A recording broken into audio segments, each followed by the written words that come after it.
What's up, Boo Kittens? It's your girl Keisha, and I'm here with this week's All Tea All Shade Love and Hip Hop Season 4 Atlanta Reunion Part 2.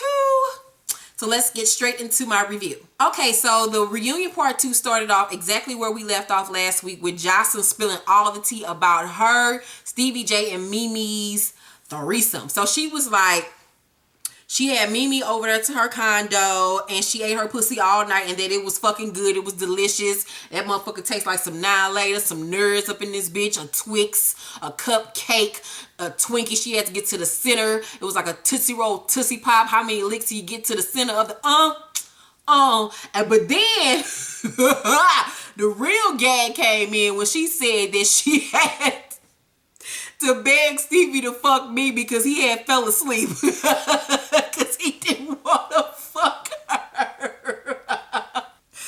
That shit tickled the fuck out of me because Stevie don't never want to fuck nobody. He didn't want to fuck Mimi old ass and he didn't want to fuck Jessica Don fat ass. That shit tickled me. I've been telling y'all once again since season 1, for the last 4 years, that all the motherfuckers was fucking each other. I knew that shit. You couldn't tell me her and Joseline had never fucked before. But Mimi said that she never went down on Joseline. Joseline went down on her, and Joseline reiterated that tonight on the reunion. So that shit is crazy. Them motherfuckers gonna be back in the bed with each other again, getting their vages sucked over there, munching on each other's carpet and shit. So y'all like it, I love it, goddammit. Joseline also went on to say that she did think that Mimi was an awesome person and that she was a great mother, and she apologized for everything that she did to her. Like, okay, I guess you're gonna apologize for taking this woman man and destroying her family. Okay, girl. So then we get to the part where they finally brought Penny Candy and Tiffany Fox back together so they could try to resolve their conflict. And Penny Candy gonna try to talk about Tiffany Fox's wig and her so-called fake ass jewelry. I could say a lot, and I'm going to. First of all, about the wig situation. Penny Candy, darling, you can't talk about nobody's goddamn her situation. Her wig kicks your wig's ass on that motherfucking wig's worst fucking day. You and them dime store, dollar store, being ass wigs of yours, girl, that flammable ass, cotton candy ass bullshit you wearing, them old 1992 wigs that Beyonce and them was wearing when they was back in their Destiny's Child days. You gotta look him old wigs, bitch. You wearing Trina's old wigs from back in her I'm the baddest bitch days. Girl, get your goddamn life. But you still wearing motherfucking lace fronts with the actual lace front. Don't nobody even wear that shit no more. Bitch, you better go hit up Tokyo Styles and Malibu Dollface and get your life. You can't talk about nobody goddamn wigs. You look like you get your wigs from the beauty supply, bitch. You don't even go to the custom joint. You don't even get your shit customly done, bitch. You still go to the goddamn Me Beauty Supply and go in the back where they got them damn wigs lined up against the wall. You get that motherfucker for $20. Girl, get your life. You can't talk about no her. Nobody's her, because Tiffany's wig was slaying your wigs, bitch. First of all, St. Louis girls we don't play about shit else. We don't play about our motherfucking her. Bitch, a St. Louis bitch might be dusty from her neck down, bitch, but that her gonna be together. Laid, bitch. So don't even do it. Then she gonna sit up and try to talk about Tiffany's jewelry. Now, one thing, I don't know much about the bitch, but I follow her on Instagram, and I can tell you this much. That bitch stay on when it comes to the motherfucking fashions, bitch. That bitch stay on with some motherfucking designer labels. I don't know how she getting the shit. But that bitch stay on with that bullshit. She been posting her Giuseppe's, her Givenchy, her Versace. Bitch, don't even do it. Then Mama D and Ernest was sitting up on their couch when it got to the scrappy Mama D, Ernest, and Erica and the BAM segment of the show. And them motherfuckers was sitting up there looking like everybody's grandmama's living room from the 80s. I mean, I don't know what the fuck that shit was, but it was just lace. And it just reminded me of, like I said, everybody's grandmama's living room curtains, or the goddamn everybody's grandmama's favorite Baptist church. Like, I don't know what the fuck them niggas was wearing, but it made my head hurt. It made me itch. It just looked like if I blew my breath too motherfucking hard and too hot, the motherfuckers will burst into flames. I don't know who in the fuck Mama D got designing her outfits, but whoever is making that shit does not need to be a part of the Black Lives Matter movement. Them motherfuckers need to be shot, goddammit. No hands up for your ass. Then Mama D gonna come up there and say that Scrappy got his dick sucked when he was a teenager by one of her hoes, and then he still owe her money. Yeah, y'all heard me right. This woman said her son got his dick sucked by one of her hoes, and that nigga still owe her money. Bitch better have my money. What in the entire fuck? Why would this woman get on national TV and admit some shit like that? This bitch, you need to be locked the fuck up. That was child motherfucking endangerment. Bitch, it needs to be a statute of limitations on that bullshit. Your time should not be up. Bitch, you need to go to jail. What kind of shit you had them kids over there on? Girl, I was like, this bitch really just said that on national TV. Oh my God. This is crazy. So then Scrappy breaks it down about him and the whole Erica thing. He says that him and Erica had an agreement. He would pay for Imani and she would pay for Imani. And then he said that he made the agreement to give Erica $2,000 a month so that her and Imani, whatever the fuck, I don't even know how they say the damn shit. E-money, whatever, could still be living in the lifestyle which they had been accustomed to. Which I don't think $2,000 is accustomed for them, because them motherfuckers look like they live on $50 a month, but that's neither here nor there. Erica disputes these claims, said this nigga ain't paying her shit. He ain't even gave her $150 a month. I'm gonna tell y'all one thing about this whole thing, because you remember back 2 seasons ago when they was arguing about this shit. And she came up with that old number talking about some nigga, you need to give me $40,000 for the year for the baby. Y'all remember that shit when she came up with that old bullshit ass plan. That's the money that this bitch still been trying to get to, was when she made up that idea that he need to give her a lump sum of money in order to take care of Imani. Girl, stop it. That nigga take care of his baby. You can look at him and tell that he take care of his baby, because that nigga was damn near in tears on that goddamn stage. I think that Erica's on some money hungry bullshit and she need to stop it. She really do. That girl is a teenager. He ain't got to give you shit for that little girl. As long as she's well taken care of, he ain't got to pay for you. He got to pay for his goddamn daughter. And as long as she got clothes on her back, food in her mouth, shoes on her feet, and she's getting a great education, and he's spending time with her, then what the fuck is the problem? I hate hoes like her. Like, because I'm a motherfucker over here that's doing everything by myself, and I wish my son had his father in his life that wanted to be in his life and to be there. And you got a nigga here that the nigga might not know how to spell. He might not know how to pronounce words correctly, but all this shiz naive and biz naive bullshit, and he might get all his clothes from the flea market, goddamn it, and he might look moist and sweating like a goddamn turkey that just came out the oven.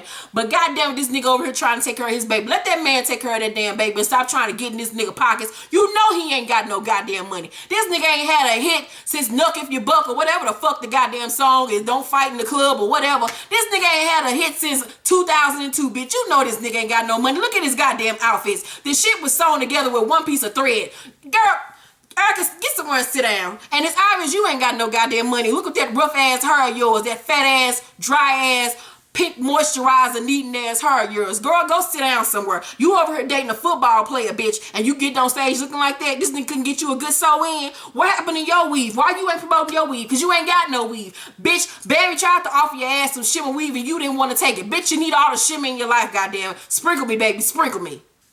Then Mama D goes on to say that she wished when she was a little girl that she would have had a daddy like Scrappy in her life. And I think that was like a really good compliment for a mother to say about their goddamn son. Because like I said, you could tell that boy take care of his baby and that she loved her goddamn daddy. So all that extra bullshit needs to really stop. And then Erica goes on to say that she thinks that the Bam is irrelevant. She ain't thinking about her. And then Bambi says, well, bitch, if you want your money, then you need to holler at me because I'm the one that balances the checkbooks. All that there was unnecessary, and both of y'all need to stop. Bam, you need to stay in your motherfucking lane and stop arguing with this bitch and about her baby with this nigga. Cause girl, you ain't even a wife. You still the motherfucking girlfriend. You don't even need to be in this. Let them niggas fight that shit out. You stay in your lane and be the girlfriend, and when the little girl come by, you make sure you treat her right. But other than that, you ain't got no dog in this fight. So shut the fuck up. And Erica need to stop saying that bitch is irrelevant to me. I ain't thinking about her. Bitch, you better think about her, because when your daughter go over there, she's around her. So you need to be thinking about her ass. Both of them bitches were stupid and petty. Then Scrappy goes on to ask her, well, when you out running around with your football player boyfriend, where's my daughter? And she's like, with me. He was like, lies you tell, bitch. My daughter tell me everything. Now, I don't know what's going on with all that. I think Erica's a great mother to her daughter, and I think that Scrappy is a great father. Them motherfuckers just hate each other. They mad with each other. They still love each other. They just can't work the shit out. And they need to go to motherfucking family counseling because they really are reaching and being so ignorant when it comes to this whole entire situation. And then he says that he took her and put her on the show so she won't need a man for shit, but that she's still coming for him. And I kind of feel him on it because this nigga did put her in a position to motherfucking win and make bank. He put you on a motherfucking nationally syndicated goddamn show that's one of the highest rating grossing show on VH1. You out here doing club promotions. You getting you a little coin. It might not be the richest of coin, but since you've been on this show, they say that the average person on Love and Hip Hop when they start make $1,500 an episode. So it's like 15 episodes plus the reunion. So that's damn near, let me do some calculations, Jesus. Almost 17 some thousand dollars, okay? So she been on the show now 4 seasons. 17,000 times 4. Add that shit up. You got you a little bit of change. Plus your little money that you doing from your little side hustles with club promotions and this and that. What's the problem, girl? He put you in a position to win. So you really shouldn't be complaining, bitch. But does he need to take care of his daughter? He does. But I really do think that nigga's over there taking care of his baby and she's being ignorant. In this case, I'm team Scrappy. I'm sorry. Then the host, after everybody saw Rashida's highlight reel from this season, says to her, well, I see that you weren't taking no mess this season, Rashida. And Joseline from the audience says, but she ain't gonna fight nobody. And that she a sneaky ass bitch. And I was like, thank God somebody called that ignorant ass bitch out, because Rashida talked the most shit and ain't gonna do shit and ain't gonna back shit up. That bitch ain't gonna never throw no hands. She can't even read a bitch. She read like a 5th grader. You lame ass bitch. Ain't nobody thinking about you. You lame AARP. Girl, you can't even read nobody. You can't read nobody, especially with them old Hulk Hogan ass sideburns of yours, bitch. I can't stand Rashida because she is a sneaky ass, fake ass bitch. She's loyal to no one but herself. She one of them old snooty, stuck up bitches that think she the shit.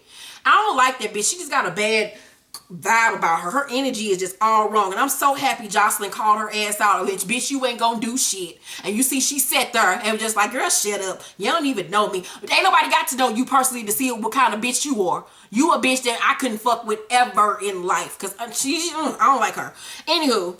So Margot had to have her old dynasty ass, godlike as the world turned, Young and the Restless, a RuPaul's Drag Race ass moment at the end, talking about some Joseline music was whack and it's trash and ain't nobody want to see that. I'm like, bitch, are you mad or not? Are you mad because then Mona Scott didn't ask you to perform?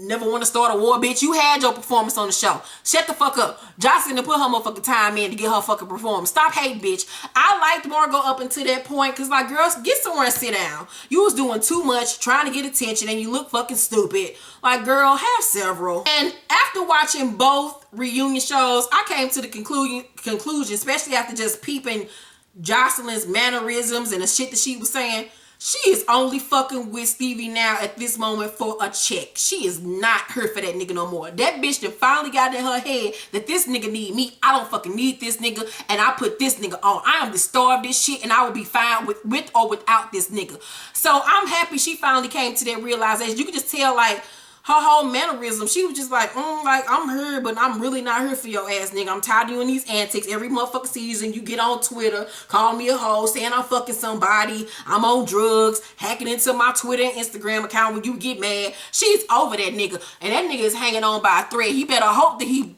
bust out a hit for Diddy ass now that he back with Bad Boy, because Joseline got that nigga on thin motherfucking ice, so that nigga better play right and play fair, because she is tired of this nigga.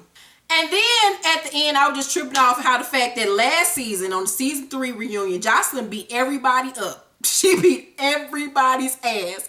And how was she rewarded by Mona Scott? Mona Scott was like, bitch, I'm gonna make you miss the first 4 episodes, but I'm gonna reward you by letting you perform your greatest hits, your melody of your greatest hits at the reunion. I'm like, what is the best revenge for everybody? Not only did I beat your ass, but now y'all gotta sit through my melody of my greatest hits that don't nobody know the words to. I'll make y'all sit through this crazy ass fucking performance. I'm like, this bitch got pulled. I will say this about Joseline. The bitch can't rap for shit. She got a little bit of a Bibbidi Bop, Iggy Azalea flow with her. But that bitch performed better than some of your favorite pop stars. She sure in the fuck did. She gave us a nice little 1-2 step. Gave us a body whine, a body roll and shit. Was winding that ass, popping that pussy. I mean, she gave us ass and tits. That her makeup was on point. Her outfit was on point. The costume, the dancing was everything. I mean, shit. It was like some shit we'll see on the BET Hip Hop Awards, goddammit. I mean, so I gave it a damn 8. It was an 8 for the performance. And did y'all trip off the whole time she was a performer? They kept on panning the camera over at Mimi, and Mimi was getting her life. She was...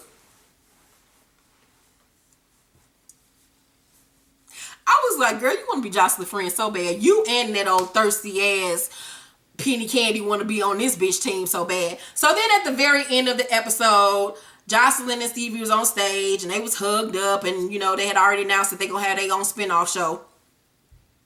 And so Mimi come over there talking about that Joseline was a godsend because her and Stevie were going through a really good time. I mean, a really bad time in their relationship. And that Joseline was brought into their lives by God to come in between them and to be with him so that her and Stevie could get their friendship back on track and be great parents for Eva.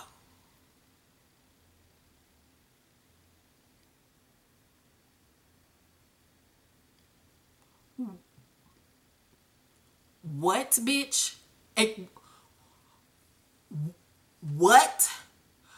Mimi, I rebuke you in the name of Jesus. No, you won't. Not with my God. I don't know what God you serve, but my God ain't have shit to do with that whole scenario, bitch. Don't you ever bring Jehovah Jireh up in this bullshit that you got going on, girl. Jesus ain't had nothing to do with this bullshit, bitch. Girl, that was the most illogic bullshit I've ever heard in my fucking life, my nigga. But if that's what she got to tell herself to sleep better at night for her and her daughter, then girl, you go right ahead on and do it. So, the season is over with. I love this season. It gave me life. Towards the end, it was getting repetitive, but that's like with any franchise as far as the Love and Hip Hop franchises. The super trailer for Hollywood is out, and the premiere episode for season 2 will be airing next week. I'm so excited about it. The super trailer is bananas. It's crazy. Hollywood has really become one of my favorite of the franchises, so I'm really excited about it. If you haven't checked it out on vh1.com, I love you all so much, and have a great night. Bye-bye.